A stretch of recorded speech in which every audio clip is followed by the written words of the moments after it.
अस्सलामुअलैकुम दोस्तों मरियम परवेज़ जैसी मशहूर मेकअप आर्टिस्ट को तो हर एक बंदा जानता होगा कि किस तरीके से उनके मेकअप के किस्से मशहूर है।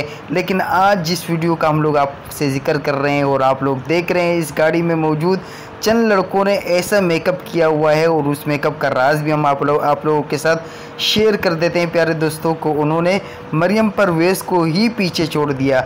इतना खूबसूरत मेकअप करने का राज क्या है, वो राज और टिप्स भी मैं आपको बता देता हूँ कि किस तरीके से इतना खूबसूरत मेकअप किया जा सकता है और आप मरियम परवेज़ से भी खूबसूरत लगने लगोगे। प्यारे तो आप भी जिस भी टाइप का मेकअप करते हैं उससे पहले आपने करना क्या है कि एक अदर टमाटर लेकर अपने चेहरे पे मल लेना है खूब अच्छी तरीके से।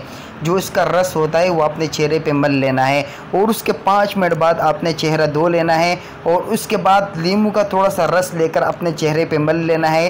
वो रस भी तकरीबन 5 से 10 मिनट अपने चेहरे पे लगाए रखना है। उसके बाद आप जो भी मेकअप करेंगे तो वो आपके चेहरे पे चिपक जाएगा, जिस तरीके से आप लोग इस गाड़ी में देख रहे हैं। तो प्यारे दोस्तों, अगर वीडियो अच्छी लगी हो तो प्लीज़ दोस्तों वीडियो को लाइक कीजिएगा। ये आपकी तरफ से हमारे लिए प्यार होता है, मोहब्बत होती है। चैनल को सब्सक्राइब नहीं किया तो पैसे नहीं लगते सब्सक्राइब करने में, सब्सक्राइब कीजिएगा। हमें अपनी दुआओं में याद रखिएगा। मिलेंगे किसी नई वीडियो में, तब तक के लिए अल्लाह हाफ़िज़।